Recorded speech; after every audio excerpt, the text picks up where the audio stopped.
Alex and his grandmother always had a unique bond with each other. He would spend hours with her, listening to his grandmother's stories of a lifetime.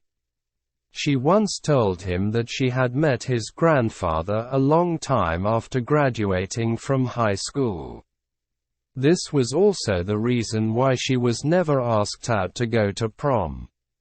When the day of Alex's prom had arrived, his grandmother was so excited for him. She had watched him save money for months so that he could afford a tuxedo and even a limousine. His grandmother eagerly waited to find out who Alex would be taking to the prom. But to her great surprise, he told her that he would be taking her to prom. He told her that every woman deserves to go to prom, no matter if they are 18 or 80.